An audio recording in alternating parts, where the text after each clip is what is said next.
चलिए बताइए, अपने बारे में कुछ बताइए सबसे पहले। Sir, myself Sunny Kumar. I belong to Bihar, hmm. and right now I'm doing graduation from Allahabad University, and hmm. I'm a good safety officer.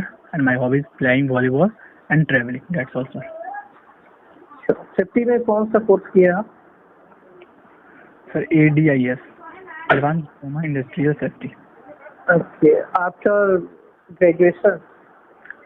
Nothing, sir. After 12th. After 12th आपने ADS किया है? Yes, sir.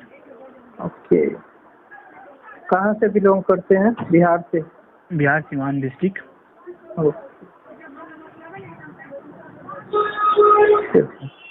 Further कोई और education आपके पास? क्या sir? Higher education और कोई? नहीं सर, अभी ग्रेजुएशन चल रहा है। आफ्टर 12th आप एडीएस कर लिए? यस सर, अभी ग्रेजुएशन मेरा चल रहा है इलाहाबाद यूनिवर्सिटी से। अच्छा, आपने एडीएस कहाँ से किया है? Sir, ADS IAS which is located Siswan Dhala. Siswan Dhala? Yes sir. तो आपने 12th पे एडीएस कैसे कर लिया? जी सर। आपने 12th पे एडीएस कैसे कर लिया? आई एम सॉरी सर, ये इंडस्ट्रियल से एप्लीकेट किया है सर। इंडस्ट्रियल? Yes sir. एडीएस आप बोल रहे हैं ना, एडीएस की एडवांस डिप्लोमा ना? No sir, sorry sir, industrial से डिप्लोमा किया है सर। डिप्लोमा ये बोलिए आप। Sorry sir. तो 12th बेस पे आप एडीएस कैसे कर सकते हैं? ये पॉसिबल है नहीं। Yes sir. 9 सर। ठीक है, तो सबसे पहले आप बताइए, एक सेफ्टी ऑफिसर का क्या रिस्पॉन्सिबिलिटी होना चाहिए? वर्क साइट पे ऑफिसर का बहुत सारा रिस्पॉन्सिबिलिटी होता है। एग्जाम्पल में सर, एक्टिविटी कंडक्ट कराना होता है, और सर जो इक्विपमेंट्स होते हैं उनका इंस्पेक्शन करना होता है, चेकलिस्ट बनाना होता है, और उसके बाद सर प्रिपेयरिंग रिस्क असेसमेंट और रिपोर्ट बनाना होता है। That's all sir. ठीक है, और भी है सर, बट इतना आई थिंक इनफ। ठीक। अच्छा, साइट पे टीबीटी क्यों दिया जाता है? सर, साइट पे टीबीटी इसलिए दिया जाता है जैसे वर्करों को ये पता चल सके जो हम आज कौन सा वर्क करने जा रहे हैं, उस वर्क में क्या क्या हजार्ड हो सकते हैं, और उस हजार्ड से बचने के लिए हमारे पास क्या क्या प्रिकॉशंस अवेलेबल हैं। तो आपका टीबीटी कैसे इफेक्टिव हो सकता है?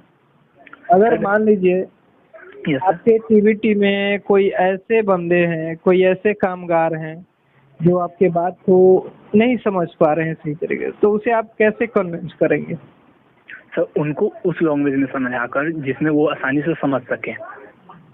जैसे वहाँ पे जाते हैं साइड पे तो अक्सर वर्कर हिंदी में समझ जाते हैं, इंग्लिश में नहीं समझ पाते हैं, तो उसको से हिंदी में अच्छे से वर्कर को समझा देंगे तो सर वो समझ सकते हैं। ठीक है। Yes sir. एक्सीडेंट इन्वेस्टिगेशन क्या होता है?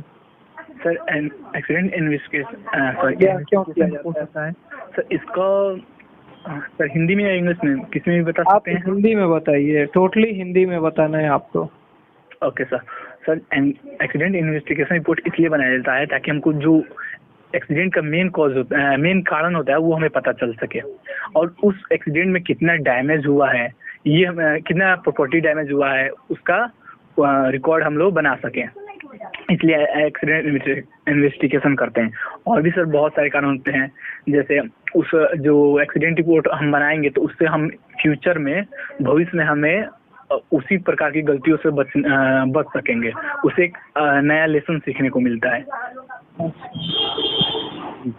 रूट कॉज के बारे में आपने सुना है? रूट कॉज क्या होता है?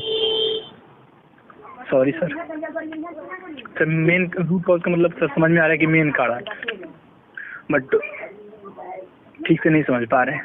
आप पूछना के ये भी कारण होते हैं रूट कॉज? हाँ सर, उसमें सर मतलब मैनेजमेंट से जुड़ा यह कारण होता है, मैनेजमेंट के फेल्योर इसमें इंक्लूड होते हैं। Sorry sir. ओके, अच्छा ये बताइए, लेडर को सेफ तरीके से हम लोग कैसे यूज कर सकते हैं? हाँ सर, लेडर को जब यूज़ करना होता है तो सर जहाँ पे यूज़ करना होता है वहाँ से जहाँ पे उसको टिकाते हैं तो उसको 75 डिग्री पर रखना है। और जो उसका ऊपर का हिस्सा हो कम से कम 1 मीटर ऊपर होना चाहिए। और जब हम लेडर यूज़ कर रहे हो तो कम से कम हमारे बॉडी के 3 पार्ट कनेक्ट होने चाहिए हमेशा लेडर से। और अगर लेडर वुड का है यानी लकड़ी का हो तो वो पेंट नहीं होना चाहिए। और नीचे जब लेडर यूज कर रहे हो तो नीचे उसका जो है ना वो रबड़ लगा होना चाहिए ताकि वो स्लाइड ना करे। जी सर। और कुछ इसमें आप ऐड कर सकते हैं? Yes sir. बोलिए। वो लेडर पेंट जब लकड़ी का लेडर यूज कर रहे हो वो पेंट नहीं होना चाहिए। और वो कहीं से जब लेडर यूज कर रहे हो तो वो इंस्पेक्टेड होना चाहिए, यानी कहीं से डैमेज नहीं होना चाहिए, कहीं से टूटा उटा नहीं होना चाहिए। जी सर। और उसको यूज करते समय एक्सपेक्टेड हाइट पाने के लिए किसी तरह का बैरल या बॉक्स का यूज नहीं करना चाहिए, ये भी आप उसमें ऐड कर सकते हैं। अगर कोई बंदा लेडर इंस्टॉल किया हुआ है तो उस एरिया को आप बैरिकेड भी कर सकते हैं। सर उस एरिया को हम बैरिकेड कर सकते हैं, साइन बोर्ड लगा सकते हैं कि कौन सा वर्क चल रहा है। ठीक है सर। जी तो सर। ये सारा चीज आप उसमें इंक्लूड कर सकते हैं, ऐड कर सकते, बोल सकते हैं इस चीज को, है ना? Yes sir. प्लस पॉइंट क्या होता है? जी sir. Plus point plus point sir. Plus point sorry sir, नहीं पता। कैटेगरी ऑफ फायर एक्सटिंग्विशर बताइए। फायर एक्सटिंग्विशर के फायर एक्सटिंग्विशर कितने प्रकार के होते हैं? यही ना सर 5 प्रकार के होते हैं। Water type, foam type, wait chemical, DCP जो ड्राई केमिकल पाउडर और कार्बन डाइऑक्साइड। अच्छा जी सर। और कार्बन डाइऑक्साइड फायर एक्सटिंग्विशर का यूज हम लोग कहाँ करते हैं? सर इसका यूज हम इलेक्ट्रिक जो फायर इलेक्ट्रिक से लगा हो वहाँ पे कर सकते हैं। जी सर। अच्छा ये बताइए ट्रांसमिशन ऑफ हीट क्या होता है? सर ट्रांसमिशन मतलब वो एक जगह से दूसरी जगह फैल जाता है, उसी को शायद ट्रांसमिशन हीट कहते हैं। कैसे फैलता है, इसका कुछ प्रोसेस बताइए। हाँ सर, उसका जैसे अगर लोहा, जैसे मान लीजिए एग्जाम्पल में लोहा हो तो उसमें उसको एक पॉइंट को जब हीट करेंगे तो वो धीरे धीरे करते करते उसका दूसरे पॉइंट तक हीट हो जाता है, उसी को शायद कहते हैं सर। तो इस प्रोसेस को क्या कहते हैं? हाँ सॉरी सर। आपने कंडक्शन, कन्वेक्शन और रेडिएशन का नाम सुना है? सर रेडिएशन का सुना है, बट और ये दोनों का? सर दोनों को सर याद नहीं आ रहा है। डायरेक्ट बर्निंग का नाम आपने सुना है? जी सर। तो ये सारे ट्रांसमिशन ऑफ हीट में आते हैं। आप इसको एक बार देख लीजिएगा, पढ़ लीजिएगा सही तरीके से। सर पॉइंट ट्रांसमिशन वाला सर।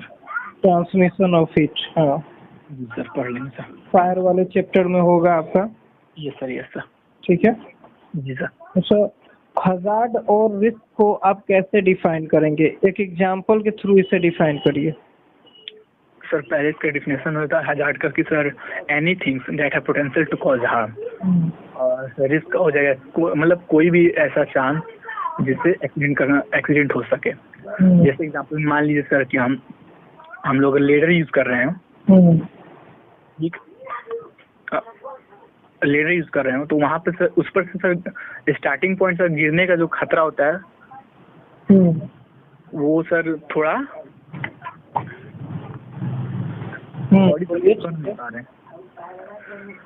जानते हैं, अभी एक्सप्लेन नहीं कर पा रहे, सॉरी सर।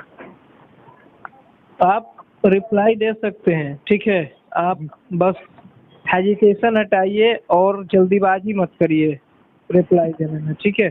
जी सर। इस पे आप थोड़ा काम करिए इस चीज को रिमूव करने के लिए। Okay sir. एक्सकैवेशन में क्या क्या खतरा देखा जा सकता है? सर एक्सकैवेशन में सर बहुत से खतरे हो सकते हैं। जैसे में सर जब हम लोग एक्सकैवेशन करते हैं तो वहाँ पे पानी निकल सकता है, एक ये हो सकता है खतरा सर, दूसरा इंसेक्ट का भी खतरा हो सकता है, कीड़े मकोड़े का। और तीसरा सर, नीचे सर कोई पाइपलाइन गया हो, कटने का हो सकता है। सर ये हो सकता है कि जो हम मिट्टी रखें वो क्लैप्स कर जाए, साइड साइड में रखते हैं। जी सर। इसके लिए प्रिकॉशन बताइए। जी सर, प्रिकॉशन हो जाएगा सर। जो मिट्टी हम लोग पहले तो सर इसका प्रिकॉशन हो जाएगा, PTW होना चाहिए हम लोगों के पास। ठीक सर।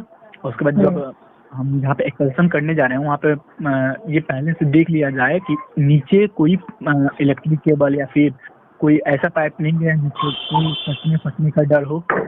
और जो मिट्टी गिरने का खतरा होगा उसको मिट्टी को थोड़ा सा डिस्टेंस पे रखेंगे। और जहाँ पे जिस एरिया में हम लोग एक्सकर्शन करने जा रहे हैं वो एरिया को हम लोग बैरिकेड कर देंगे।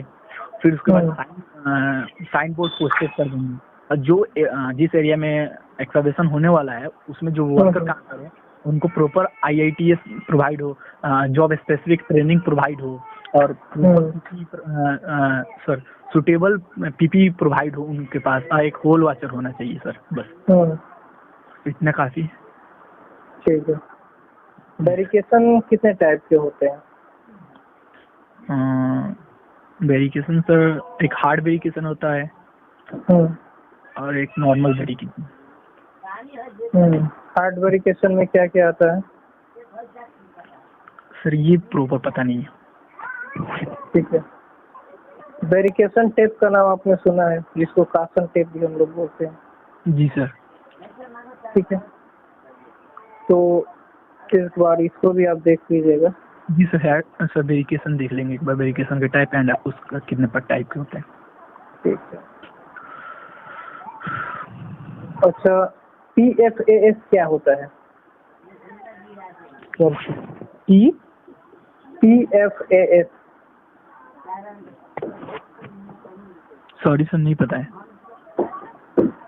पर्सनल फॉल अरेस्टिंग सिस्टम का नाम आपने नहीं सुना है सर? PFAS सॉरी सर, नहीं पता था। अच्छा, वर्क एट हाइट किस लेवल से कंसीडर किया जाता है? Sir 1.8 metre. 1.8 मीटर, लगभग 6 फीट। जी सर। कन्फाइंड स्पेस में क्या क्या खतरा हो सकता है? सर कन्फाइंड स्पेस बहुत से खतरे हो सकते हैं, जैसे सर लेक ऑफ मतलब ऑक्सीजन की कमी हो सकती है, और वहाँ पे जहरीले गैस का मतलब प्रेजेंट हो सकता है, जहरीला गैस, और इंसेक्ट का खतरा हो सकता है सर। और सर पुअर इल्यूमिनेशन हो तो वो भी खतरा हो सकता है, पुअर लाइटिंग लेवल हो तो खतरा हो सकता है, और सर सफोकेशन हो सकता है। That's all।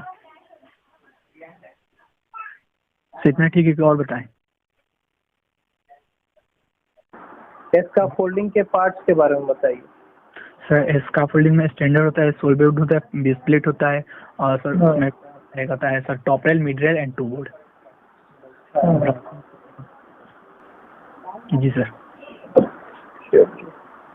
अच्छा, जो फुल बॉडी हार्नेस होता है, जी सर, उसके कुछ पार्ट्स के बारे में बताइए, क्या क्या उसमें होता है?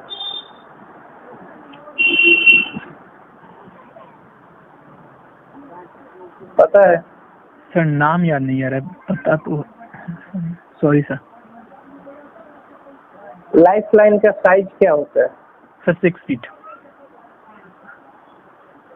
MM में बताइए, कितना MM का होता है? लाइफ लाइन का सर MM? सॉरी तो पता नहीं है। ठीक है। अच्छा, परमिट टू वर्क जो होता है वो कितने टाइप का होता है? सर नॉर्मली एक हॉट वर्क परमिट होता है, एक कोल्ड वर्क परमिट होता है, इसी में सर सब आते हैं आई थिंक। जैसे हॉट वर्क में आ जाएगा हमारा वेल्डिंग, कटिंग, ड्रिलिंग, और सर कोल्ड वर्क में हम लोग ऐसा मतलब कह सकते हैं कि कन्फाइंड स्पेस का वर्क आ जाएगा, एक्सकवेशन आ जाएगा।